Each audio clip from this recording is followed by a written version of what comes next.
The rain had begun again, thin and persistent, pattering against the tall, uneven windows of Corpus Christi like some faint Morse code, and I walked through the college cloisters feeling the chill press through the seams of my overcoat.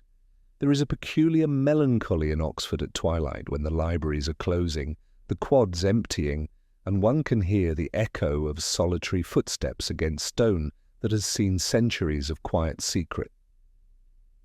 I remember thinking how these walls, if they could speak, would murmur of ambition, rivalry, and occasional misfortune.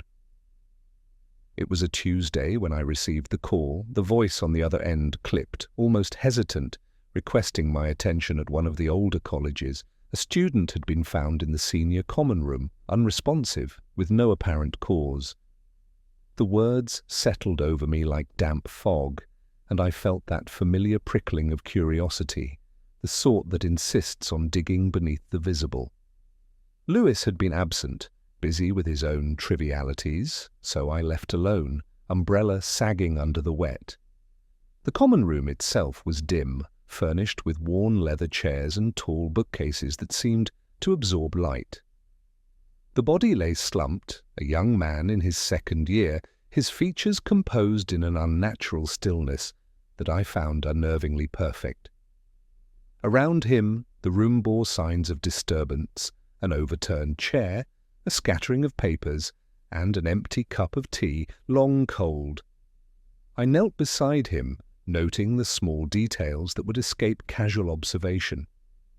The faint smudge of ink on his cuff, the subtle crease in his sleeve where he had apparently fidgeted, and the window slightly ajar, letting in the scent of damp leaves. Nothing screamed murder, yet the room carried a silent unease, as if it had been holding its breath. I examined the papers first, sheets of mathematical formulas interspersed with marginalia in tight, precise handwriting. A single word repeated in the margin caught my eye, Tobias. I did not know its meaning, but the recurrence suggested either obsession or a clue, neither of which were to be dismissed lightly. Then there was the crossword tucked under the table, unfinished. One clue had been scribbled with a shaky hand, revealing a solitary letter that seemed almost too deliberate, almost as if the writer had been interrupted. These small fragments began to coalesce in the half-light, whispering of a mind engaged yet distracted by something urgent. I spoke briefly with a tutor, who lingered in the doorway, pale and uncertain. He offered that the student had seemed withdrawn of late, distant even when present, consumed by some personal study or worry.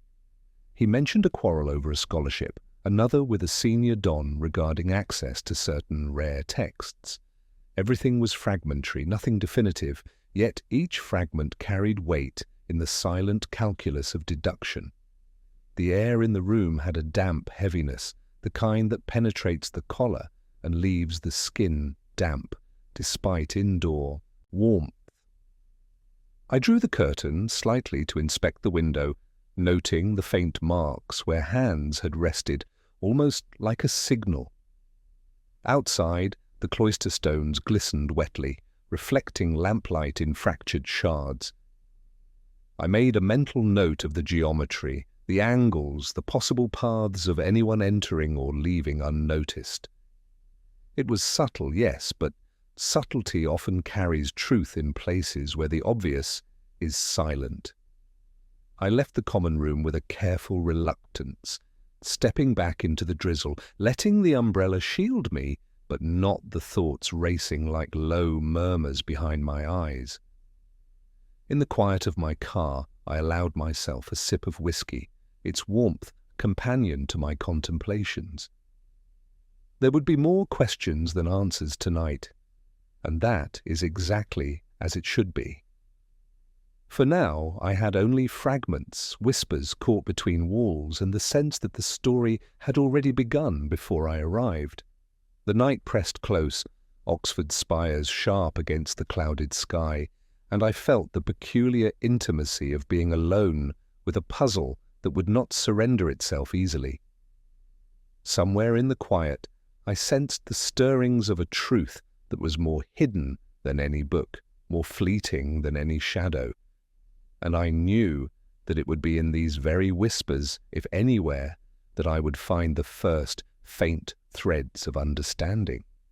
The morning after the discovery felt unusually heavy, the kind of Oxford dawn where the mist hangs low, refusing to lift, and the river moves sluggishly under grey skies. I returned to the college, my overcoat damp and shoes scuffed by the unyielding wet of the cloister stones.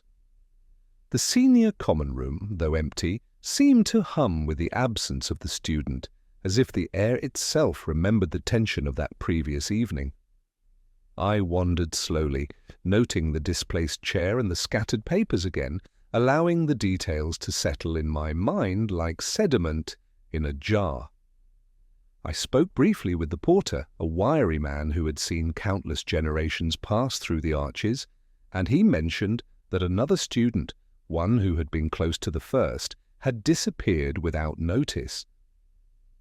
There had been no letter, no word to parents or tutors, only an empty room where belongings remained untouched.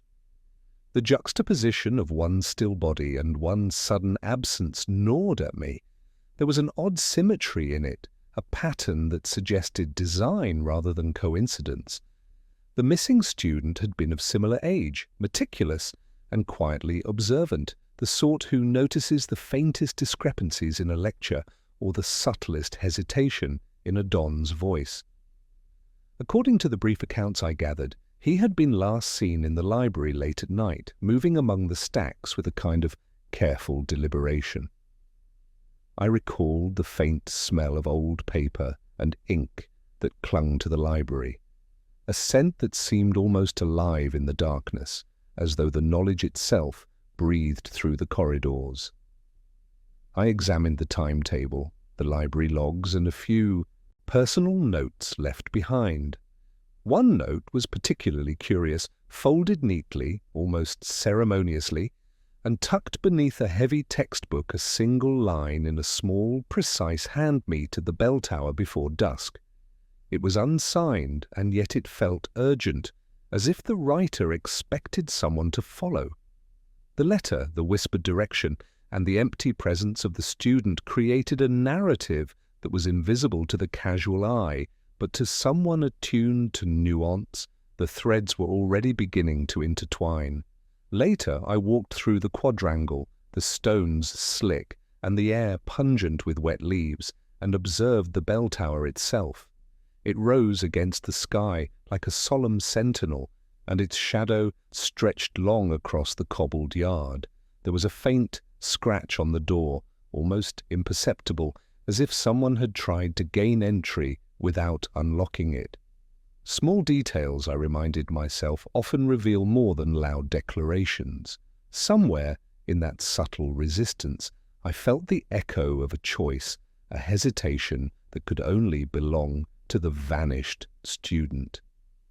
I returned to the common room to review the crossword again, sitting on the edge of a chair and tracing the letters with a finger. The unfinished clue from the previous evening now struck me differently. The letter that had seemed random now suggested the beginning of a name or perhaps a location. A minor observation, but the mind, even when tired, tends to recognize the faintest resonance of significance.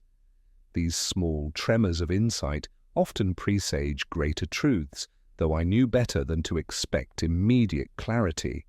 By mid-afternoon, I had spoken with the tutors separately, each cautious and precise, revealing only fragments of information, arguments over texts, minor jealousies, veiled suspicions, all the quiet disturbances that make a scholarly environment both alive and dangerous appear insignificant in isolation, yet in the stillness of the college they seemed to pulse with hidden import.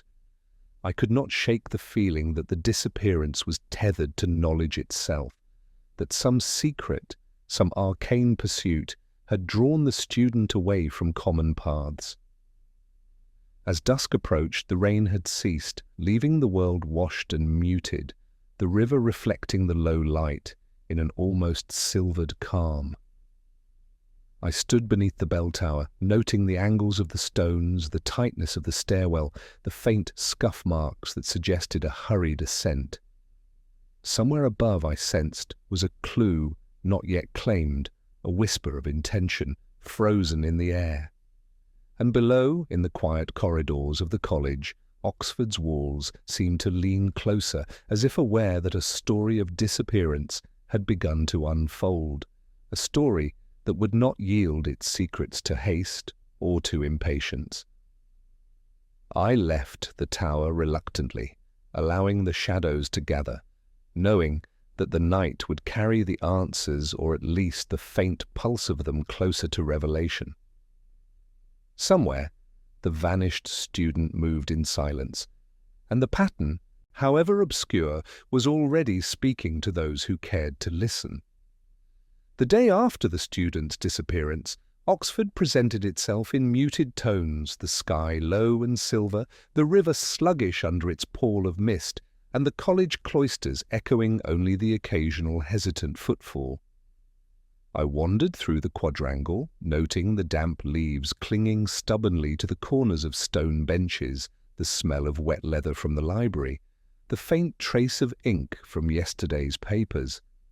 There is a certain quiet in Oxford that fosters reflection or perhaps obsession, and I felt both pressing in equal measure as I retraced my steps. My first encounter was with a tutor who had volunteered information, perhaps too eagerly, eager to appear helpful, yet skirting the edges of what he knew. He spoke of a student from another college, a known troublemaker, who had been seen loitering near the common room the previous evening. The implication was thin but persistent, a whisper of suspicion. I listened, noting the tight gesture of his fingers against the doorframe, the quick dart of his gaze toward the corridor, as if afraid of being overheard. Small tells, I reminded myself, can be more revealing than broad statements. I examined the student records, comparing arrival times, library signings, and recent scholarship applications. Nothing conclusive appeared, yet the data hinted at undercurrents, rivalries over access to rare manuscripts, minor infractions noted but dismissed, and the occasional comment about eccentric behavior. One name recurred in marginalia Tobias again, though now in a different context, a note about consultation regarding medieval texts. The repetition could be coincidence, or it might be a thread, tenuous yet worth following. My mind circled it, reluctant to commit, knowing well that early assumptions often lead to false trails. I retraced the path from the library to the common room, noting every door, every shadowed archway, the faint scuff marks that suggested hurried passage. The bell tower loomed, its shadow stretching across the quadrangle in late afternoon light, and I lingered, observing the angle of its stonework, the weathered steps. There a small fragment of paper fluttered against the wall, caught in a corner as if dropped inadvertently. It bore a single, hastily written letter, part of a crossword clue, only a segment of a word, but enough to suggest distraction, a mind interrupted. It struck me as a potential signal, though I could not yet read it as more than a curiosity. I followed the trail to the library once more, seeking the student who had supposedly loitered near the common room. There, amid the scent of aged paper and the hushed murmur of distant readers, I found him a young man with restless eyes and an eagerness that felt performative. He spoke of a late-night project, of misplaced manuscripts and the necessity of research, his words careful yet over-precise, the kind of control one exercises when avoiding culpability. I noted the slight smudge of ink on his thumb, the worn crease in his sleeve, and a faint imprint on his shoe sole that suggested recent hasty movement across the quadrangle. Small signs, each of them plausible, yet collectively uneasy. By the evening I had assembled fragments of stories, whispered accounts, and physical traces that pointed tentatively in one direction. The so-called troublemaker had vanished by the time I returned to the common room, leaving only the echo of hurried footsteps and a faint impression of misdirection. I felt the familiar tug of what we call a red herring, a misleading clue designed to occupy the mind while the truth moves quietly elsewhere. It is a necessary deception in human affairs, and in Oxford it wears a polite, studious mask. As dusk deepened, I walked alone along the river, the water reflecting clouds that had gathered thickly overhead. I considered the day's observations, aware that each careful deduction must be tempered by the knowledge that appearances are deceptive.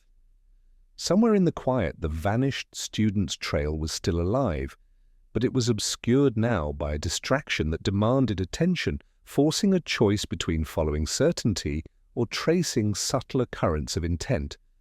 And I knew, with the slow certainty of experience, that the first red herring had done its work, leading me to look, to consider, to notice, yet drawing my gaze away from the true unfolding of events. The lecture hall, when I entered, smelled of damp wood and chalk dust, a faint trace of lingering ink from lectures past, and a quiet that seemed almost unnatural for mid-afternoon.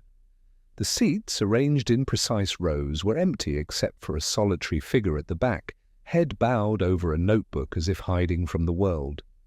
The air carried a chill, and the wooden floorboards creaked softly beneath my careful steps, announcing my presence without disrupting the stillness. Oxford has a way of making even commonplace interiors feel charged with history, and this hall, with its high windows and austere benches, seemed to hold its breath, waiting for some revelation that was yet to come. I noted the figure's posture, the subtle tension in the shoulders, the way a pen hovered above the page before finally touching down. Small gestures, often overlooked, speak volumes if one knows how to watch. I approached quietly, observing a slight tremor in the hand, a scratch of ink that suggested distraction or agitation. The student looked up, startled, eyes wide but careful, as though he had been rehearsing a story in advance. He claimed to be merely revising, yet the urgency in his movements betrayed a concern more pressing than study. Around the hall, I examined the details left behind: an abandoned scarf on a bench, faint footprints on the polished floor, and a small scrap of paper tucked beneath the edge of a seat. It bore a single word: Tobias. The recurrence of the name was no coincidence. It had appeared in prior notes, whispered hints, and now in the silent geometry of the room itself. I allowed myself a moment to trace the letters, imagining the hand that had written them, the intent behind the choice of place, the precision in its placement. Even in a seemingly empty hall, there are voices if one listens closely enough. I spoke briefly with the student, not pressing but attentive, allowing him to fill pauses with hesitant admissions. He described the night before he had been in the common room, had seen nothing unusual but had heard a distant argument somewhere along the upper corridors. He mentioned a tutor who had seemed preoccupied, a library that closed later than usual, and a bell tower whose chimes carried further than expected. His observations were careful, almost rehearsed, but certain tiny inconsistencies caught my attention: a misremembered sequence, a detail that contradicted another account, a gesture that lingered longer than natural. These were the cracks through which insight might seep. In a corner of the hall, I noticed the remnants of a partially completed crossword left open on a bench as though discarded mid-thought. One clue, faintly scribbled, aligned with a letter I had seen before, suggesting a hidden link between the puzzle, the notes, and the movements of the students. Subtle, almost imperceptible, yet significant. Small signs like this often illuminate the path obscured by more blatant distractions. A ghost, I realized, need not be supernatural. It can reside in hesitation, absence, and the overlooked minutiae that cling to spaces where humans have paused and whispered. As I moved to the windows, the grey light revealed more of the hall's quiet architecture, the angles of the benches, the shadows cast by carved mouldings, the way the damp had darkened the wood in uneven patterns. Each detail was a witness, a silent participant in a story that refused to speak plainly. I traced the line of sight from the back bench to the lectern, and imagined the possibilities of someone waiting, observing, or perhaps misdirecting, leaving behind clues that were meant to attract attention but conceal intention. Leaving the hall, I lingered in the corridor outside, listening to the faint echo of my own steps and the muted murmur of distant activity. The building seemed to exhale, returning to its habitual silence, yet the feeling of presence of a mind somewhere unseen, attentive and aware, remained. There is always a tension in Oxford between what is visible and what is hidden, between the order of study and the disorder of human desire. And in this hall, I knew, the first true whispers of the vanished student's path had begun to emerge, elusive and spectral, demanding observation and patience before yielding their meaning. It was in the library that I first encountered the poem, tucked between the pages of a volume whose cover was rubbed soft with age, as though it had been handled countless times, but never read with intent. The student's absence weighed in the air, and the scent of damp paper mingled with the faint tang of ink. The corridors outside carried only a faint echo of distant footsteps, and the hall itself seemed to hold its breath, awaiting recognition. I picked up the book carefully, feeling the subtle resistance of its binding, and unfolded the page that bore the curious lines. At first glance it appeared innocuous, a whimsical verse about a river and its hidden bends, yet something in the rhythm, the choice of words, suggested deliberation beyond mere artistry. I traced each line with my finger, noting the odd capitals, the unusual spacing, and the punctuation that seemed almost ornamental. Small, almost imperceptible, yet persistent. The letters in the margins, tiny annotations in a hand both neat and hesitant, repeated the name Tobias again. It had been appearing in notes, scraps of paper, even in the faint lettering of crosswords. Now in the poem it struck a different chord, as if the name were a key, unlocking a layer of intention otherwise invisible. I felt that familiar prickling of curiosity, the one that insists that every pattern has a reason, even if hidden beneath layers of misdirection. I read the poem aloud quietly, listening to the cadence, the almost musical pause between lines. The words themselves were ordinary enough, yet the placement of certain letters, the recurrence of specific sounds, suggested a code, a cipher perhaps, hidden in plain sight, demanding patience and precision. I made careful notes in my own notebook, connecting the dots between the verse, the marginalia, and the fragmented clues left in the lecture hall and common room. Each small detail, isolated, might have seemed trivial, yet together they began to hum with meaning. A tutor passed by, observing my activity with mild curiosity, noting the spread of papers, the concentrated expression. He offered little, claiming ignorance of anything unusual, though his eyes lingered on the book, and I caught a subtle tightening of his jaw. Small gestures, often unconscious, frequently reveal the truth that words conceal. I allowed the moment to settle, committing it to memory, knowing that such observations often outlast more overt statements in the calculus of deduction. I returned to the crossword, juxtaposing the letters from the poem with the fragment previously noted.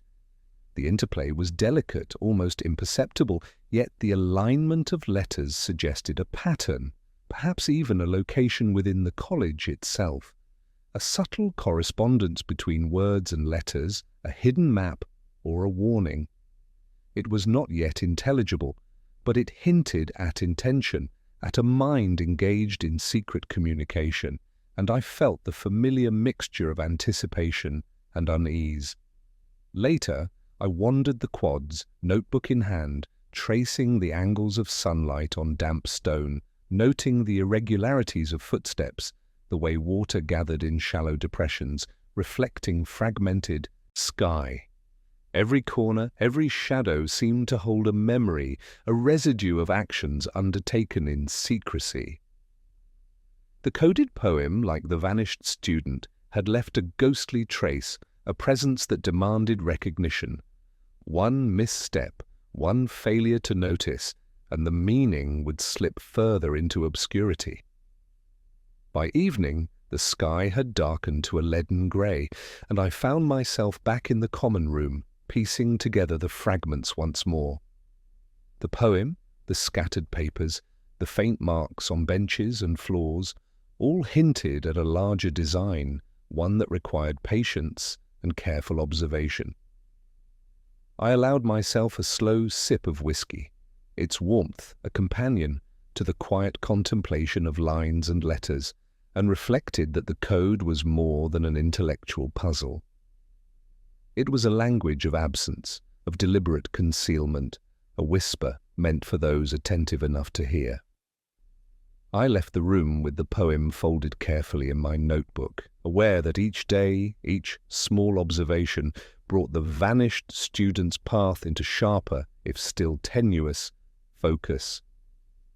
In Oxford, truths seldom announce themselves, preferring instead the soft persistence of patterns, repeated names, and coded gestures.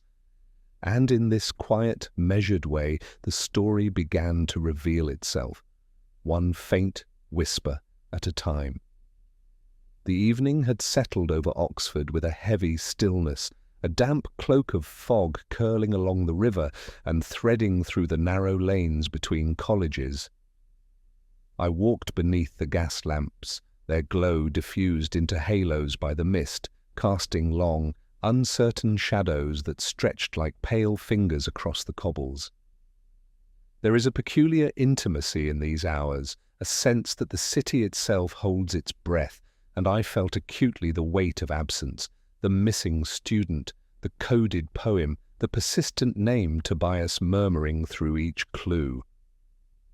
Shadows here are not merely the absence of light, they are carriers of intent, of concealment, and I followed them with measured steps, aware of every echo of my own boots made against the stone. I returned to the common room, the site of the first unsettling discovery, and found it empty, but alive with suggestion. The overturned chair, the scattered papers, the faint scent of tea, long grown cold, all of it hung in the air like a memory. I traced the arc of a footprint along the edge of the carpet, noticing the fine grit pressed into the leather sole.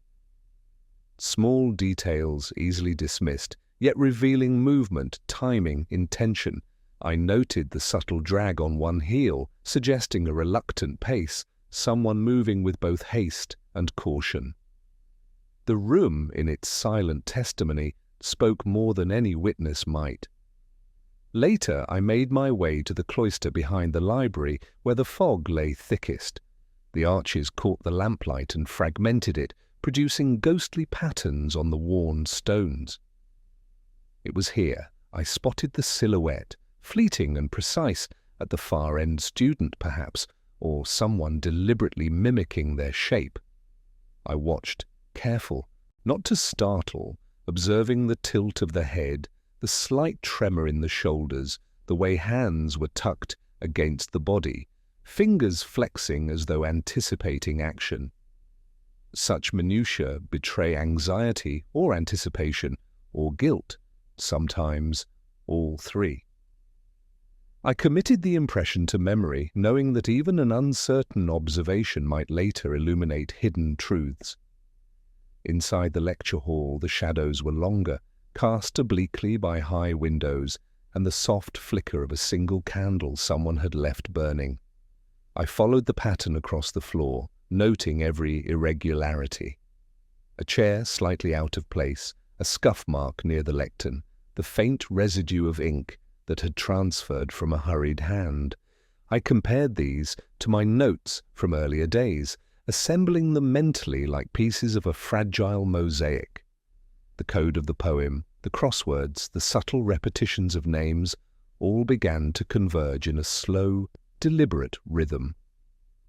Not yet clarity, but a pulse of understanding. I spoke briefly with a tutor I encountered, his figure emerging from the mist as though conjured.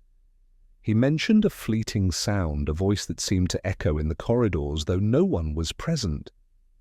I listened, noting the hesitancy in his tone, the slight avoidance of my gaze, and the careful placement of his hands on the doorframe. Small gestures, often unconscious, frequently reveal more than deliberate speech. I considered it alongside the evidence of footprints, the traces in the lecture hall, and the careful annotations in the poem. A pattern formed, subtle and ghostly, in the margins of the night. By the river, the fog deepened, and the lamps flickered uncertainly, their light catching on the water's surface in fractured reflections. I traced my thoughts along the same paths as the shadows, following their logic with deliberate patience. Somewhere, the vanished student moved or had moved, leaving behind only silhouettes, echoes, and the persistent suggestion of presence. The night pressed against me, damp and insistent, yet full of revelation if one observed closely enough. Every shadow seemed to hide a clue, every silhouette suggested an intention, and in their quiet persistence I sensed the contours of the story taking shape. Returning finally to the common room, I allowed myself a slow sip of whiskey, the warmth a companion to the creeping clarity in my mind. Shadows and silhouettes are never static. They shift with light, with time, with perspective. And in Oxford, the city itself becomes a cipher, each corner a stanza in a poem of movement, absence, and subtle intent. I felt the weight of hours spent observing, knowing that the first faint contours of understanding had begun to emerge, waiting patiently, as all truths do, for recognition. The following morning, Oxford's mist hung low once more, curling along the riverbanks and winding through the cloisters like a hesitant secret. I moved deliberately through the quiet quads, aware that the day itself carried weight beyond its pale light. The vanished student's trail remained elusive, yet the residue of movement, the faint echoes of decisions made, was evident if one observed closely. I approached the common room first, noting the same displaced furniture, the scattered papers, and the lingering scent of cold tea.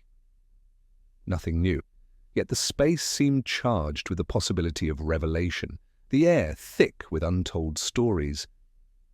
It was a student, thin and nervously energetic, who drew my attention next.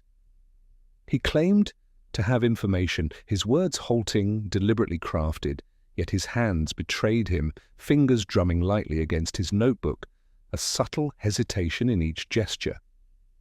He spoke of a meeting the night before, in the shadowed corridor near the bell tower, where he had seen figures he could not identify. His story was coherent, polished, yet my instincts detected a familiar pattern. The cautious allure of a distraction, a narrative designed to engage attention without offering clarity. The second red herring, I thought, was now in play.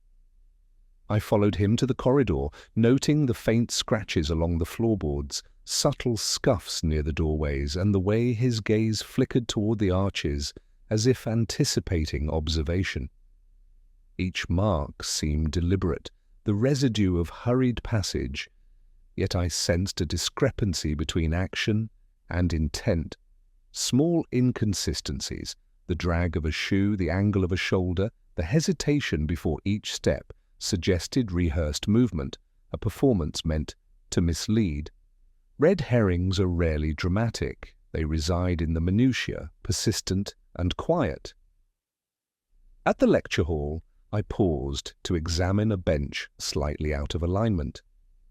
The poem I had recovered days before rested atop it, and the crossword lay open beside it, letters forming fragments of names and locations. I traced the faint pencil marks, connecting them to previous clues, noting the subtle recurrence of Tobias once more. It was a name that persisted like a shadow, linking disparate fragments, yet now it was entwined with the misleading accounts offered by the student before me, a narrative within a narrative, a carefully planted distraction. The hall, silent and watchful, seemed almost to acknowledge the presence of misdirection. I returned to the riverbank later, following the pattern of light and shadow across the wet stones. The lamp-posts flickered in the early haze, their reflection fractured in the water. I considered the various accounts I had received, each story bearing its own minor inconsistencies, each figure moving with an intent that was just slightly off. The second red herring, subtle and patient, had drawn my attention toward the river and the quads, away from the quieter corridors where the true path of the vanished student remained.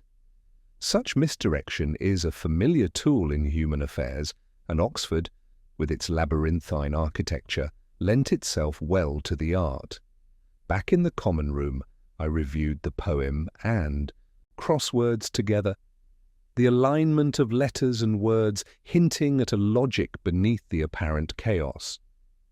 Small details, ignored by others, had begun to flicker with significance.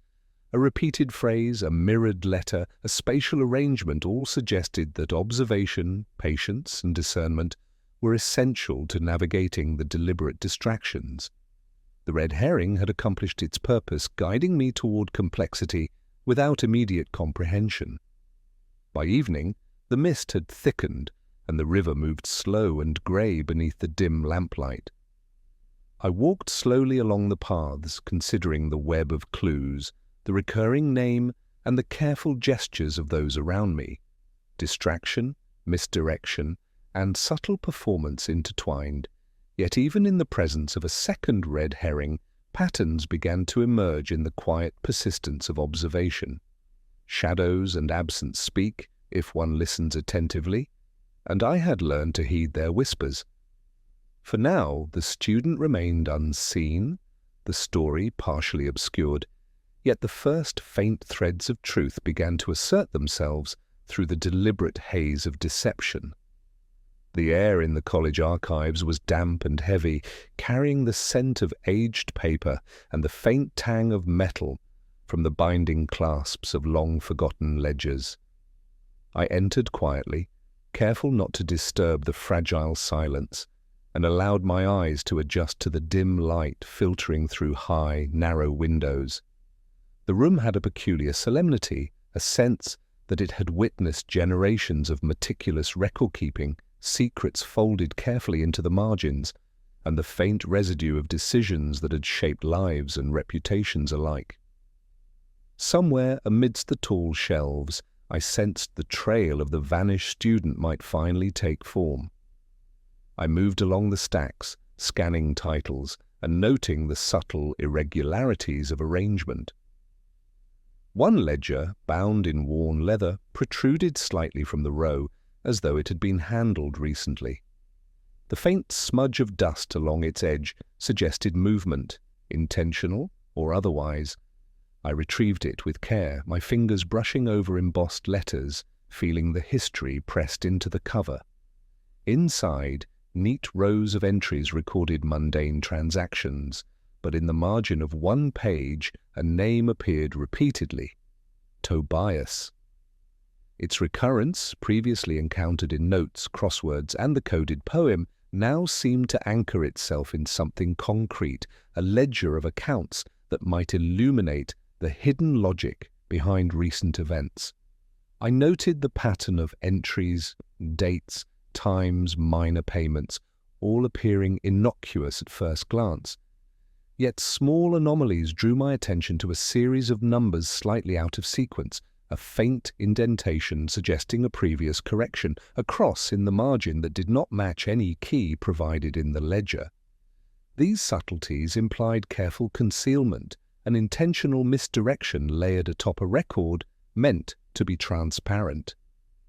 I traced the letters of the marginal, name alongside the entries, imagining the hands that had written them, the mind that had orchestrated the concealment with deliberate patience. A tutor entered the room briefly, glancing over my shoulder with measured curiosity. He inquired politely, claiming to seek a ledger on medieval scholarship, yet his gaze lingered on the section I had isolated, and I observed a subtle tightening of his lips and a hesitation in the tone of his speech. The minutiae of manners, the delicate twitch of a hand, the pause before a word. These are the small signals often overlooked but never meaningless. I committed the observation to memory, knowing that human gestures are rarely accidental, especially in an environment so habituated to careful performance. I cross-referenced the entries with the coded poem, mapping the temporal alignment of transactions against the subtle indications in the verse. Letters, numbers, and dates seemed to converge, faintly suggesting locations within the college where the student had moved or intended to move. A small note, slipped between pages and almost invisible, bore a single word in a pencil bell tower. I considered it alongside footprints, scuffs, and the faint drag of shoe soles previously noted. Every detail, even the most unassuming, contributed to the slowly emerging pattern. Later, I examined the ledger under magnification, tracing indented marks that suggested previous annotations erased deliberately, possibly to conceal intent or timing. The repetition of Tobias paired with subtle corrections hinted at a network of knowledge or obligation, a secret maintained beneath the surface of ordinary study. I allowed myself a measured sip of whiskey, the warmth grounding the mind as I connected ledger to poem, to footprints, to whispered accounts. The pieces remained incomplete, yet the contours of the story were becoming discernible. As dusk settled outside, the archives grew colder, shadows lengthening along the rows of books. I returned the ledger to its place, noting the slight misalignment in its positioning, the evidence of human interaction that always leaves traces. Oxford's stone and paper are patient witnesses, and I had learned to read their quiet testimonies. Somewhere within the margins, within the carefully concealed ledger, lay the pulse of intent, the hidden rhythm of movements that would ultimately illuminate the vanished student's path. I left the room with measured steps, aware that the first, truly substantial lead had revealed itself, though shrouded still in subtlety and quiet ambiguity. The evening pressed upon Oxford with a muted weight, the river sluggish beneath low-hanging fog and the quads empty, echoing only the soft, irregular cadence of my boots against wet stone. Each step seemed to reverberate through the centuries, stirring whispers that had long settled into the corners of cloisters and libraries. I carried the ledger with me, a tangible anchor amid the swirl of conjecture and observation, and allowed myself to trace the trajectory of the vanished student through the patterns I had collected, crosswords, poems, marginal notes, and subtle gestures that had spoken volumes in silence. I returned first to the lecture hall, noting the displaced bench and the faint smudge of ink on the lectern where the student had rested. The crossword remained on the side table, its letters now revealing the faint alignment with the coded poem. I traced each line, each repeated letter, feeling the slow convergence of disparate elements. A pattern, faint but insistent, began to emerge, suggesting not random movement but deliberate design, a carefully plotted path meant to obscure while leaving breadcrumbs for a careful observer. The corridors whispered of previous encounters, the brief shadow in the quad, the nervous student claiming knowledge of sightings, the subtle indications of a tutor's hesitation. Each observation, initially isolated and fragmentary, now wove together.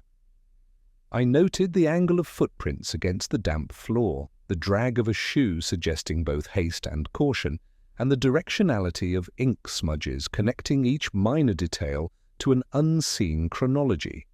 The The ledger entries, once abstract numbers and names, revealed themselves as markers along a trail, faint signposts of intent hidden beneath the facade of scholarly record. In the common room, I paused to examine a chair slightly askew, remembering the first discovery of the body in the empty cup of tea. Small gestures, trailing ink, the creased sleeve of a hand, a slight hesitation in posture spoke in their own language, and I began to read them fluently, understanding that human behavior, however carefully performed, leaves traces that do not lie. Tobias repeated throughout notes and margins, now anchored the fragments, a constant amidst misdirection and red herrings. I mapped the spatial relationships between the lecture hall, the common room, and the archives where the ledger had been found, visualizing movement, pauses, and deviations. The coded poem aligned with entries in the ledger, crosswords interlaced with physical markers, and subtle gestures of students and tutors indicated distraction and concealment. The first red herring had guided attention along one path, the second along another, yet both converged into a network of intentional obfuscation. Slowly, methodically, the threads began to untangle in my mind. A faint memory returned, an overlooked gesture in the bell tower corridor, a slight flinch as someone passed beneath a shadow, the subtle adjustment of a pen in nervous anticipation.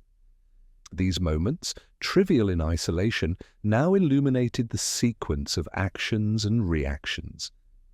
Observation, I reminded myself, is less about capturing events than understanding intention. Each flicker of movement, each hesitation, each repeated pattern contributed to a composite image that, while incomplete, offered clarity where previously there had been ambiguity. By late afternoon, I had reconstructed a probable path movement between the common room, the archives, the lecture hall, and the bell tower, punctuated by brief, deliberate interventions to mislead any casual observer. Tobias, the recurring name, seemed to mark an unseen agenda, perhaps a rendezvous, perhaps a study, perhaps something more clandestine. The coded poem, crosswords, and ledger entries were interwoven, forming a lattice through which comprehension slowly filtered. Each element, like a stitch, held the fabric of events together. As dusk settled and Oxford's spires darkened against the encroaching fog, I paused in the cloisters, feeling the subtle weight of convergence. The vanished student had left a trail crafted with care, yet human foibles and small, revealing gestures allowed me to perceive it. The threads, once tangled in uncertainty, now shimmered faintly, awaiting the final observation that would bring them fully into alignment. I understood, with quiet certainty, that the resolution was near, though not yet within reach, and that patience, attention, and the slow accumulation of detail would carry me toward it. The porter's lodge was a small world unto itself, dimly lit, warm with the smell of tobacco and damp wool, and humming faintly with the quiet insistence of a kettle left too long on the boil. Outside, the wind pressed against the windows with a low, intermittent moan, as though the night itself were intent on entering. I remember standing at the threshold, watching the light spill weakly across the flagstones, feeling the peculiar intimacy of a place where secrets passed not through letters or ledgers, but through whispers and exchanged glances. The porter looked up from his desk, his face illuminated by the small lamp that cast long shadows across the floor. His features bore that particular blend of curiosity and caution found in men who see too much and say too little. He greeted me with an easy familiarity, the sort that conceals its own calculations. Behind him, the pigeonholes of the college mail system were half filled, their labels curling slightly at the corners. Among them, one slot was empty for the students. I made a slow circuit of the room, noting the faint trace of mud near the door, the scent of rain-damp air that clung to the coats hanging by the wall. The porter spoke of the weather first, as most men do when they wish to avoid the subject, that truly matters. He mentioned the student in question only after a pause, claiming he had last seen him on the evening of the disappearance, crossing the quad with purpose, his collar turned up against the wind. Nothing unusual, he insisted. Yet there was something in the way he avoided my gaze when he said it, a flicker of hesitation that betrayed the effort of rehearsal. On his desk lay the lodge logbook, its pages filled with neat handwriting and the occasional correction. I asked to see it, and he hesitated before turning it toward me. The entries were routine, deliveries, visitors, repairs, but one note caught my attention. A short line, hastily written, recorded an arrival near midnight. T consulted archives. The name Tobias appeared again, threaded through the night like a faint refrain. The handwriting differed slightly from the rest, smaller, sharper, as though written by a different hand. The discovery was quiet but decisive. Small anomalies, when observed closely, reveal the shape of truth long before confession does. The wind outside intensified, rattling the loose pane in the window, and the porter rose to secure it. As he did, his keys clinked softly against the wood of the counter, the sound oddly rhythmic, almost musical. It occurred to me then that he carried more keys than necessary, too many for one man, too deliberate a collection. When he returned to his chair, I asked whether the bell tower key was among them. He looked at me then properly, his eyes searching for the reason behind the question, and in that momentary silence I saw recognition flicker. He denied knowing where it was, but the denial came half a beat too late. I stepped back, allowing the air to settle between us, and let the silence do the work. Words could not. The lodge, with its familiar warmth, now felt different, more confined, more knowing. The clock above the door ticked steadily, measuring out a rhythm against which thought itself seemed to align. I studied the logbook again, noticing faint impressions beneath the ink, as if another note had been written, and later erased. The erasure was imperfect. Traces remained, ghostly outlines of words that had once existed. I angled the page toward the lamplight, and a few letters emerged faintly, bell and after. Enough to confirm what instinct had already whispered. Outside, the wind carried the scent of rain and the faint toll of the distant tower bell, its chime dissolving into the mist. The porter's voice broke the silence, lower now, softer. He spoke of the student's curiosity, his late-night visits to the archives, his interest in things better left forgotten. It was not confession, but something close to resignation. I listened without interrupting, letting each word sink into the dim light of the room. When he finished, he looked toward the door, and I knew that his silence from that point onward would be absolute. I left the lodge and crossed the quad, the wind tugging at my coat, carrying with it fragments of sound, the creak of old doors, the hiss of rain on stone, the faint echo of footsteps long faded. The pieces were nearly aligned now, the ledger, the coded poem, the movements between rooms. Each clue, each small observation had carried me here, to this moment of understanding that felt less like revelation than inevitability. The wind pressed against me as I walked, a restless companion whispering through the corridors of memory. And somewhere above, in the shadow of the bell tower, I felt the story preparing to end, not with a shout, but with a quiet acknowledgement of what had always been waiting to be seen. The wind had stilled by the time I reached the bell tower, the air heavy with the faint sweetness of rain on stone. Oxford lay beneath me in quiet suspension, its spires half drowned in mist, its lamps shimmering like distant constellations across the dark. The porter's confession, or what passed for one, had guided me here, though the truth was less an answer than a slow unveiling. There are cases that end with resolution, neat and unambiguous, and others that taper into silence, where the meaning must be inferred rather than declared. This was the latter, and I felt it keenly as I stood beneath the tower's narrow arch. The door was unlocked, swaying slightly in the damp air. I pushed it open and ascended the stairs, each step releasing a soft groan from the wood, the sound reverberating upward in uneven rhythm. The smell of dust and iron filled the confined space, and my breath rose visibly before me in the cold. Halfway up, a faint sound reached my ears, shifting of paper or the whisper of fabric. When I emerged into the bell chamber, I found no one, only a small desk lamp still glowing weakly beside an open notebook. Its pages trembled with the drafts, the handwriting inside small and angular, precise to the point of obsession. I read slowly, tracing each line as though listening for tone within words.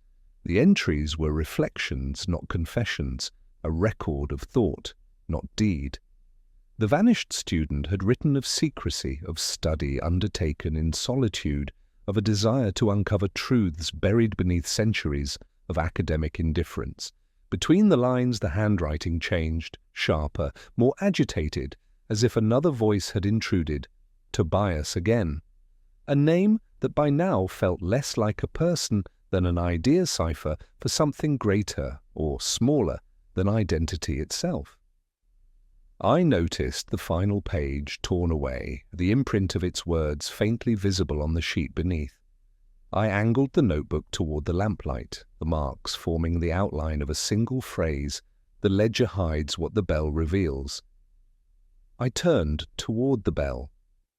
Its vast body loomed above, a silhouette against the faint gleam of the lantern.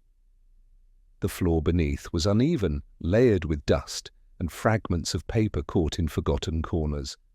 I crouched, brushing aside the dirt, and found a narrow recess cut into the stone, a small ledger bound in dark leather hidden from casual sight. The edges were worn, the pages fragile with age. Inside, the same careful handwriting recorded names and dates, identical in form to the official college ledgers, yet diverging subtly in content. The entries marked private exchanges, books borrowed but never returned, consultations held beyond the formal curriculum, and payments entered under ambiguous titles. The vanished student's name appeared twice, each time paired with Tobias. The connection was no longer abstract. The wind stirred faintly through the tower, setting the ropes to a slow, sighing motion. I closed the ledger and stepped back, the full shape of the story forming quietly in my mind. Ambition, curiosity, secrecy, eke a thread woven into the tapestry of disappearance. Yet the precise truth eluded definition. Whether the student had fled or been silenced or merely vanished into the recesses of his own mind, the evidence remained inconclusive. Human motive is rarely clean. It frays and doubles back, disguising itself in its own reflection. In that ambiguity, I sensed something profoundly human, the need to know, even at the cost of peace. I carried the ledger down the tower steps, the air colder now, the faint light of dawn emerging behind the clouds. The porter's lodge was dark when I passed, the windows shuttered, the lamp extinguished.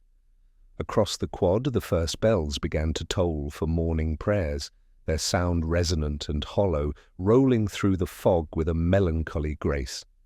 I paused at the edge of the cloister, listening to their rhythm, the slow rise and fall of tone, the measured silence between notes. Each interval felt like a heartbeat against the air. Later, back in my room, I sat by the window and allowed the city's quiet to settle around me. The case would never be written in any official report. The vanished student would remain an entry struck from the records, a silence folded neatly between pages.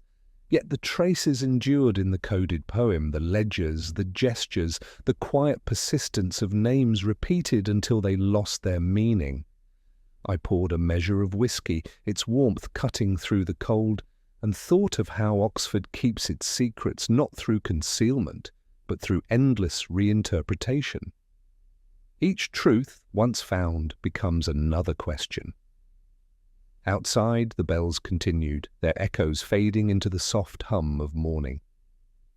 I closed the notebook, the last page left blank. Some endings are best left unwritten, preserved in silence rather than explanation.